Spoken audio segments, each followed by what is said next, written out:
14-15 जनवरी के बीच ऐसा लग रहा था कि ट्रंप किसी भी समय ईरान पर हमले का आदेश दे सकते हैं। नेतन्याहू का विमान इजरायली एयर स्पेस से बाहर कहीं सेफ जगह चला गया। कतर के अमेरिकी एयरबेस से सैनिक हटने लगे। पेंटागन के आसपास पिज्जा के ऑर्डर्स बढ़ गए। लेकिन फिर अचानक ट्रंप के तेवर ठंडे पड़ गए। कहा गया कि नेतन्याहू ने भी ट्रंप को हमला करने से रोक दिया। आखिर ईरान पर हमले से पीछे क्यों हटे ट्रंप? नेतन्याहू ने किस मजबूरी में ट्रंप से हमला टालने को कहा और क्या अब सुप्रीम लीडर खामेनेई की सत्ता बनी रहेगी?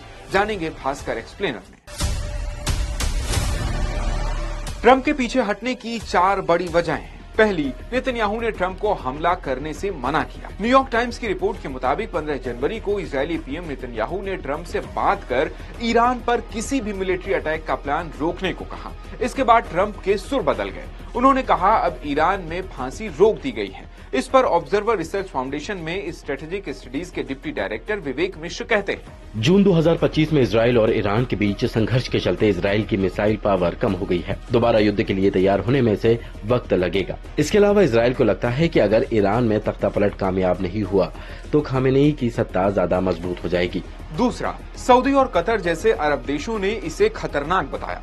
अमेरिका के सहयोगी अरब देश जैसे सऊदी अरब, कतर, ओमान और इजिप्ट के सीनियर ऑफिसर ट्रंप से हमला न करने की रिक्वेस्ट कर रहे हैं। उन्होंने कहा कि ये हमला इलाके में बड़ा संघर्ष पैदा कर सकता है। ईरान मिडिल ईस्ट में अमेरिकी बेसिस को टारगेट कर सकता है। इससे पहले 22 जून 2025 को ईरान ने कतर में अमेरिकी एयरबेस अल उदैद पर एयर स्ट्राइक की थी। मिडिल ईस्ट में अमेरिका के 19 मिलिट्री बेस हैं। न्यूज एजेंसी एएफपी के मुताबिक सऊदी अरब ने ईरान पर हमले के लिए अमेरिका को अपना एयर स्पेस देने से भी मना कर दिया है। ऐसे में ईरान पर हमले के लिए अमेरिका को लंबा रास्ता लेना पड़ता, जो कि रिस्की है। ट्रंप के पीछे हटने की तीसरी वजह है अमेरिका अभी हमले के लिए पूरी तरह तैयार नहीं है। अमेरिकी नौसेना ने अपने युद्धपोत यूएसएस अब्राहम लिंकन को साउथ चाइना सी छोड़कर मिडिल ईस्ट की तरफ बढ़ने के ऑर्डर दिए हैं। इसे मिडिल ईस्ट पहुंचने में 1 हफ्ता से भी ज्यादा का समय लग सकता है।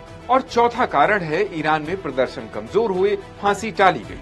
ईरान में बंद 800 प्रदर्शनकारियों को फांसी दी जानी थी। 14 जनवरी को 26 साल के एक प्रदर्शनकारी इरफान सुल्तानी की फांसी थी। लेकिन इसी बीच ट्रंप ने मीडिया से कहा, हमें पता चला है कि ईरान में फांसी रोक दी गई है। इसी दिन ईरानी विदेश मंत्री अब्बास अराक्ची ने फांसी न देने की बात कह दी। रिपोर्ट्स के मुताबिक ईरान में इंटरनेट पर रोक लगने के बाद से प्रोटेस्ट भी कमजोर हो गए। तो फिर सवाल है कि क्या ईरान में खामेनेई की इस्लामिक सत्ता बनी रहेगी? इस पर विवेक मिश्र कहते हैं, जब तक ईरान सेना पर खामेनेई का कंट्रोल है, उन्हें हटाना मुश्किल है। कमर तोड़ महंगाई के बावजूद ईरान में वेनेजुएला जैसे राजनीतिक हालात नहीं हैं। वहाँ ना तो कोई विपक्ष है और ना ही विरोध प्रदर्शनों का कोई एक लीडर। प्रदर्शनों के बीच ईरान के आखिरी राजशाही शासक रहे मोहम्मद शाह के बेटे रजा पहलवी ने ट्रंप से मिलने की कोशिश भी की, लेकिन ट्रंप उनसे नहीं मिले। सवाल ये भी है कि क्या ट्रंप आगे ईरान पर हमले का आदेश दे सकते हैं? जून 2025 में ईरान से तनाव के बीच ट्रंप ने कहा था कि वे ईरान पर हमले को लेकर 2 हफ्ते में फैसला लेंगे,